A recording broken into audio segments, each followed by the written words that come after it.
Well, hello, I'm Zippy Duvall, and I'm president of American Farm Bureau and host of the Farmside Chat. And we're glad to be here today to talk to you about something that's near and dear to my heart, and I know my guests' heart. Everyone knows that I travel the country and meet with our farmers and ranchers, and I see the great sustainability stories that we're trying to share with everyone through our website now, and to see also hear about their successes and how they got started, but also hear about some of their troubles and trials that they go through. And a lot of people that don't really understand agriculture, we spend a lot of time by ourselves with animals that don't talk back and tractors that don't run sometimes. And even though it looks beautiful on videos when you're watching it, you're seeing the videos when everything's working, and a lot of times everything don't work. And it's just like the technology in your hand. It's a wonderful piece of machinery, but sometimes it doesn't work, and it's very frustrating. And farmers experience that to a high level because even though you think our lives might be relaxed and slow and easy, we have timetables as far as planting and feeding and birthing and breeding and everything that we do that has to be done on time. And a lot of times people don't show up for work. There are a lot of things that causes very difficult times at farms, and it's huge stress on all of our farmers because at the end of the day, it's all their responsibility, and it's whether it gets done and gets done right and gets done on time, it's that farmer's responsibility to do that, and that's a big load to carry with not anyone to share it with, and a lot of times where we're lonely. So today, I have a guest with me that shares the same passion I have, and that is a passion to help farmers and ranchers or rural communities or anyone that might be listening through a difficult time, and it's through mental health. And he has become a mental health advocate, just like I have. And I'm proud to have Brandon Fullenkamp with me today.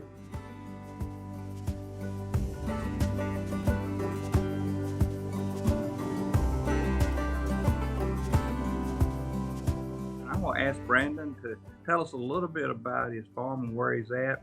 And I appreciate you so much coming and sharing with us, Brandon. All right. Well, thank you, President Duvall. My family and I hate the term first generation farmer in my situation because I grew up on a small grain farm in Northwest Ohio. My wife grew up on a cattle farm right in our backyard here. But my wife and I started in 2011 with this small farm here on the front of her family's cattle farm. And we've, been building from scratch, and we've added 3 wonderful children to the farm. You can probably see them in the background there. And we started out as a direct to market farm, and most of today that we'll talk about probably will revolve around when we started out. We had pigs, our business Happy Hogs Premium Pork. We've worked that for years. We added cattle along the way, which is where our focus mainly is today, is getting more into commercial cattle feeding. But we've had laying hens. I think we got up to 800 of those, and we're direct marketing all those eggs before the pandemic. We've had broiler chickens out on the pasture. And then we've had some crop ground along the way as well. So that's a little bit of background there. Yep. So tell me, in Ohio, where at in Ohio? So we're down here in Hillsboro, Ohio. We're in the middle of nowhere, but close to everything. So we're like an hour and a half south of Columbus and an hour east of Cincinnati. Okay. So name of the county is Highland County. Yep. Highland County. Okay. Yeah. And I understand you're very active there in your Farm Bureau through your advocacy work. Yes, sir. So I've been started on this mental health advocacy, doing a video down in my counselor's office. They received a grant to improve mental health advocacy here in the county. And so I started off working with them on that. And And then from there, it's kind of snowballed. I spoke at the Highland County Fair a couple of years ago. We have gosh, I should know the name of it, but we have a day there at the fair where it's focused on mental health, bringing some mental health advocates from around the country to talk at that. That's been really well received, and this journey has had me on a podcast in Cleveland, Ohio, and taken me out to Washington, D.C., and out to Baltimore to talk to ag professionals about kind of what I see out here as a farmer and share my story. So Brandon, that's exciting about how you and your family got involved in agriculture. I want to dig a little bit deeper. So you say you're selling direct to families. A lot of our families out there, they don't know where their breakfast come from, their bacon and eggs. So tell us a little bit about your structure of how you market your animals. Okay, so we sell a lot of whole and half pigs and cattle. Um, we've also in the past been at local farmers markets. Although I guess just for full disclosure, I've had to back out of those with kids' soccer games on Saturday and things like that. It just the family became more important than the farm. Good man, setting his priorities in the right place. I like that. Thank you. But yeah, so basically, people can contact us. We work with a local butcher shop, and we schedule our appointments with them for when we're going to have animals ready for harvest. And people can work with us and get their pigs cut to their specifications. Do you like your pork chops really thick? We can do that. Do you want your bacon extra thick cut? We can do that. And so that really works out really well for us for the perspective of we get rid of that middleman, and people can actually see how the animals were raised and where that comes from, and meet the person behind it. And we do that with pigs and cattle both. And we've sold cuts of chicken for a lot of years. Like I said, we used to do the eggs. I wish I was back in the egg business right now, to be honest with you. Yeah, the egg prices are up. Yeah. Yeah, but so yeah, that's what we do there. So go back to the stresses that farmers experience. I know that there was a particular event in your life that kind of brought everything to a head. I have those in my life too, so I totally understand. So how about sharing that story with us? Okay, so one of the biggest stressors I've had is we tried to pasture raise pigs at one point, and I don't know how many listeners have experience with pigs out on pasture, but pigs like to dig, they like to test fences, and they are smart. So if you got an electric fence and a pig hits it once and stays in, it'll stay in. It'll respect that fence. But once those animals realize that, they can go through the fence, it becomes really tough to keep them inside. And that's where I guess the whole story starts with my mental health journey. We were growing our farm, and I was taking on a lot. Family, crop insurance business, the direct market meat business, and then for some reason my wife and I had gotten into bottle feeding calves. We just had a lot on our plate, and I had some pigs get out one day, and they were a fair piece away from the farm. They went on a journey, and I started calling people to help me. It wasn't that big of a deal. Pigs get out, they break a fence. But ended up getting a hold of a friend, and he's not the closest friend, but he was the first one that answered his phone. And when he came, he saw the stress that I was under. He recognized I wasn't myself at that time, and like I said, I was under a lot of stress. We put a lot of stuff on our plate, and he suggested that I go and see a mental health professional. Said he'd help me on that journey. My first response was, I don't need that. I'm fine. And he said, Brandon, I don't believe you. He said he was going to help me. And, I didn't need that help. I was fine. But Nathan kept coming by. He made it a point to stop by and check on me days in a row. And we had a lot of talks in the driveway.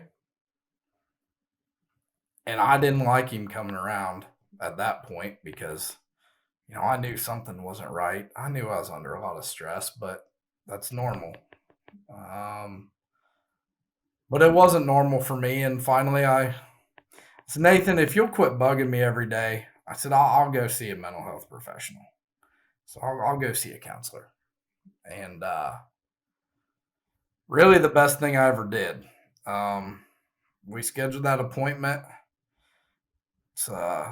This place is called the Hope House, and it's in Sinking Springs, Ohio. And I don't know if you can find it on a map, but there's not a stoplight. There's a stop sign. That's not even a crossroad. It's just you got to stop, and the state route turns to the left. And one of the harder things I've ever done in my life was pull into that driveway and park my truck out in front of the place because, I'm a businessman in the community. I didn't need anybody to think anything was wrong with me. And anyway, so that's how I started my mental health journey, in major denial that I needed anything. Didn't even want to go to the place. Yep. Well, I can relate to that. I don't know if you know, but I lost my wife, and after she had passed, and I got everything kind of in order, and I was going to show my kids I was tough enough I could do this on my own, and just went back to work and kept everything inside of me, and go to my hotel room at night when I was traveling, and just almost bust open. Just it's so painful. And finally, some reporter I was on a podcast with him, and he mentioned my wife and how I was doing, and it was like a pressure cooker going off. And once I started bellowing and crying and talking about it, it started feeling better. And I remember, you talking about being a businessman, you didn't want nobody to think. I remember getting off that podcast and saying, "Oh my gosh, I just showed the whole world how weak I am." Well, what I found out later is I showed the world how brave I was, because I had people email me and call me and tell me that was the bravest thing they'd ever seen, and I thought it was just the opposite. So ever since then, I've always said it's okay not to be okay, but it's not okay to not be okay and not talk to somebody. That's what's not okay. And so tell us a little bit about how this event in your life turned into a passion to be an advocate for mental health. Yeah. So the Hope House got a grant. I don't remember where they got the grant from, but it was to increase mental health advocacy or mental health awareness in our rural community. And so they decided to do a series of Facebook interviews with patients from different aspects of life. I remember there was an older lady on there who had lost her husband.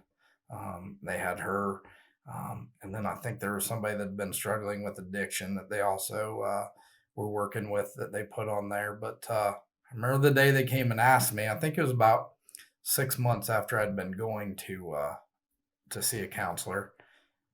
And I've told friends, I guess I just need to get this out there. I've told friends that the best thing I ever did was go and start talking to somebody, because it improved my marriage.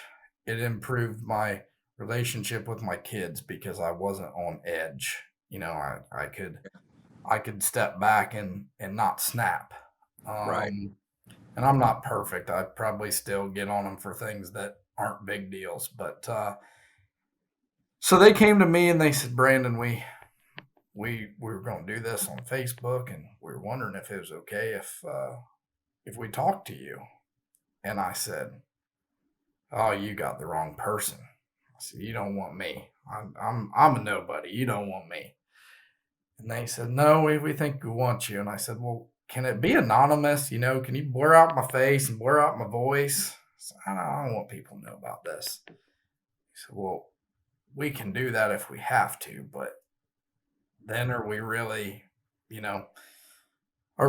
moving forward with mental health advocacy and breaking the stigma? Yeah. Well, you're right. And I think they knew I was terrible at saying no, which is a good thing and a bad thing most days. But I came home, talked to my wife. I said, what do you think about this? I don't know how people in the community are going to respond to this. I don't know how this will affect us if we do this. And she said, Brandon, the change I've seen in you, I think you need to do it. I think it's something that needs talked about.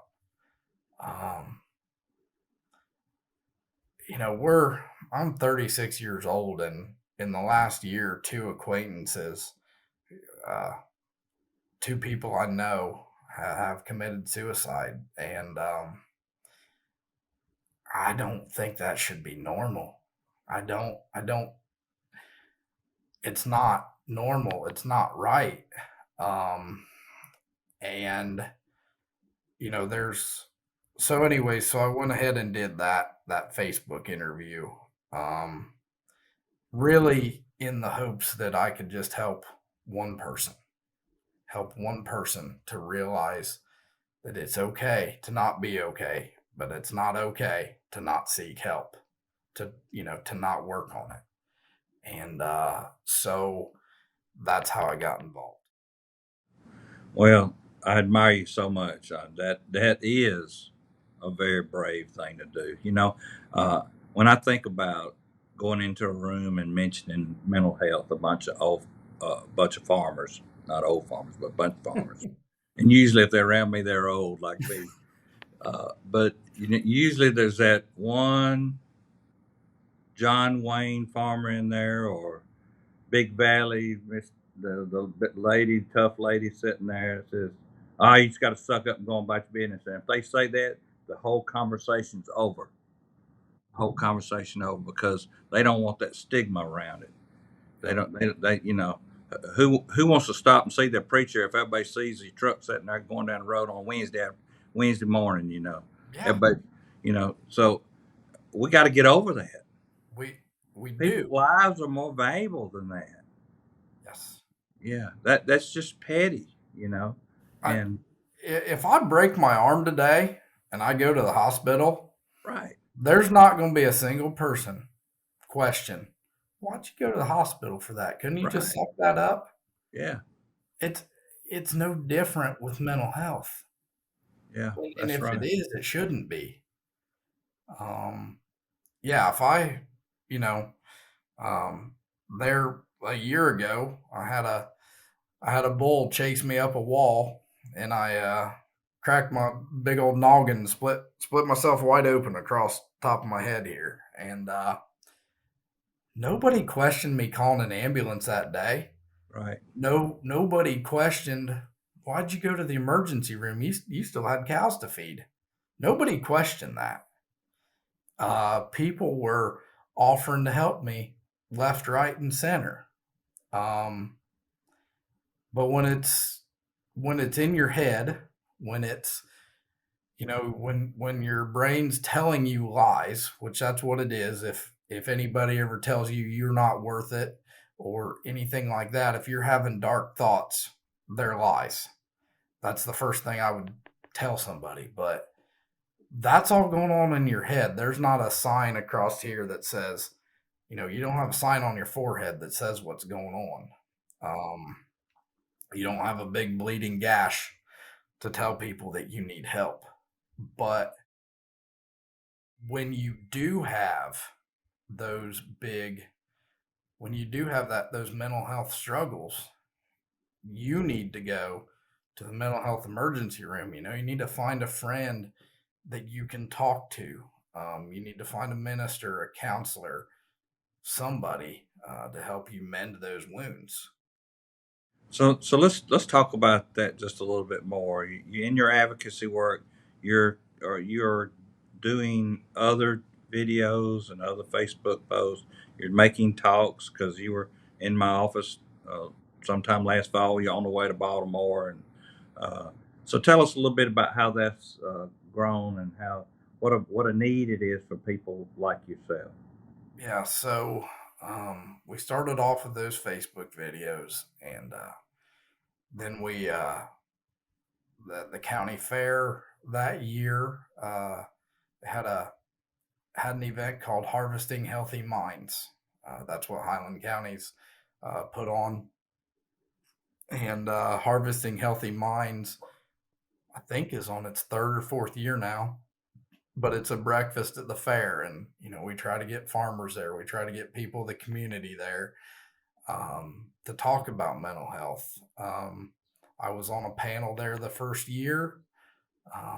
We've had couple speakers from across the country come in and talk, other mental health advocates, tell their story, or speak out for trying to break this stigma. And so that's where that was the next step. um, then Ohio Farm Bureau had me on a podcast with some folks from Cleveland, Ohio, a local TV station up there. I told my story there, and that was a live podcast, and they had some people call in, and not from the ag background, but from city life, and had apparently the stigma exists there as well. But the more that you go out and advocate, the more that you find there's a lot of people that are hurting, and a lot of people that are like me, afraid to pull into that parking lot, afraid to be seen as weak, um, afraid to step out and seek that help. Um, Gosh, from there, I spoke at, there's been two or three meetings in between, a young ag professional event down in Cincinnati. I was on a panel down there talking about mental health and some of the struggles. And the stories that you hear from people, just it's common, guys. It's not uncommon to go through a life stressor that you can really use some help getting through it. And um it's so then I it took me all the way to Washington D.C. and Baltimore to talk to a national convention of crop consultants, to help them understand maybe what some of their people are going through. So yeah, I mean, it's been quite the journey. Well, mine's I haven't. I speak at a lot of places everywhere, and when I speak to groups, and I think you heard me speak one night, I try to mention, especially young people. I mean, you got young people out there that just going into farm business. They're up to here in debt. They got 3, 4 children. They're playing ball. They're going to church. They're going to school. Homework. I mean, stress comes from piling everything on top of each other, and it's just called life.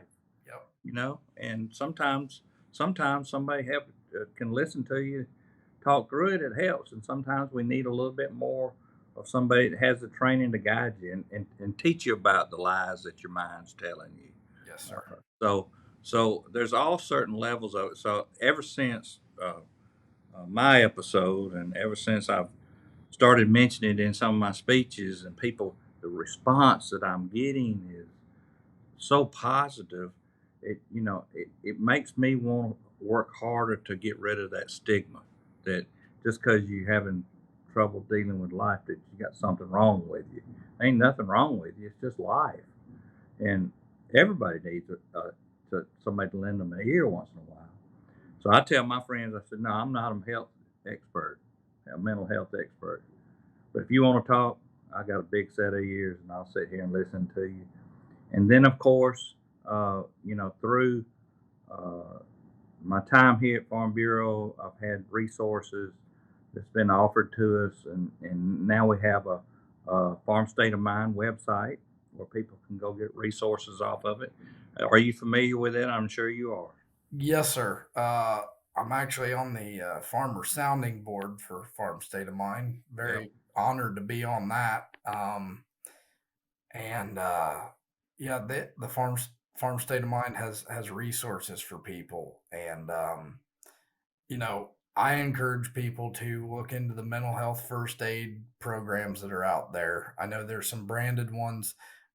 Some farm bureaus in Ohio have sponsored those events for local farm bureaus to come out and just kind of be what they call mental health first responder.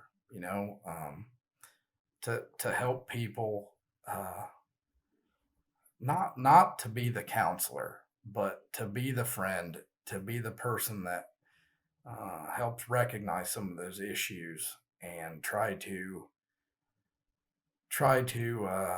help the person out until they can get to the real professionals. You know, Right.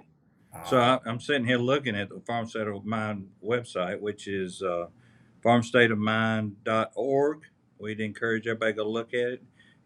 Some of the tags is warning signs, start a conversation, steps to get help, um, training. We have training on there to help people train themselves to be listeners, and so there's all kinds of things that in this website can help people, and we are very proud to be working with Farmers Union and other organizations trying to promote this, because all this effort we go to, and I think I've read something that you said, if we can make a difference in one life, just one person's life, it's worth it all. And if there is any criticism, hey, we'll take it, because what we do, we're trying to show people that we love them, we care about them, and if a tornado goes through the farm next door, I'm going to be there the next day with my tractor and chainsaw to help them. If they're having a tornado going on in their mind, I want to be there to help them, and I know that's how you feel like it too. So yes, sir. It's probably a lot more difficult because of how we've been raised to deal yeah, with that tornado in the mind. yeah, But a lot of times it's as crucial or more crucial than coming over there with a tractor and chainsaw. yeah, that's exactly right. So we're kind of at the end of it. Brandon, you got anything else you'd like to add? I guess that the only thing that I want to add is uh, don't let that stigma don't don't let don't let the stigma, don't let fear stop you from seeking help if you think you need it. And if you think that somebody may be in some type of crisis, uh, have a conversation with them. Just listen. Um, and sometimes you got to be, if you're on that other side that you think somebody's having the trouble, it's an uncomfortable spot to be in. Um, but don't let things slide. Um, Worst case scenario is you catch somebody early, and man, I tell you what, the biggest thing that I've learned now 3 years down the road with the counseling journey is it's a whole lot easier to get out of a foot deep hole than it is a 6 foot deep one. I mean, when you're throwing dirt over your head, it's awful hard to climb back out. But if you can make a baby step out and start to realize those warning signs in yourself, um, it's just a better life. Brandon, you're a brave young man, and I appreciate your efforts in trying to help other people. That's what life's all about. That's what we're taught from our Bible to our mothers and fathers, that we got to care about our friends and neighbors. And because you had a friend that cared about you, now you're in a position you can help other people. That's just an awesome spot to be. You know, I know we talk about hardships, but we're really, really concerned about our farmers right now. Rising interest rates, high cost of products that we have to buy to grow our crops, and markets are flim-flamming around, and it's just very, very difficult. So we're really concerned about it. But it might surprise you, most of our listeners on the Farmside Chat are not just farmers. They're people from suburban area. And this discussion today is not just about farmers. It's about anybody out there that might be listening that's struggling with life. We encourage you to forget about the stigma. Get rid of the stigma. Go talk to a friend, or go seek out help. Go to the farmstateofmind.org website. Find a way to help yourself or your loved one before something drastic might happen that would change everyone's life around you. So we all love you, and we hope that you are having a wonderful day. But if you're not, call somebody, find a friend, and talk to them. Brandon, thanks so much for your efforts.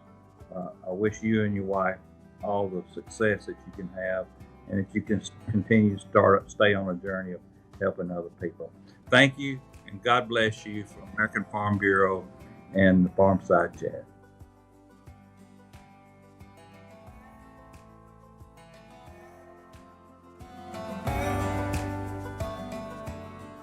Thank you for joining us for this episode of Farmside Chat.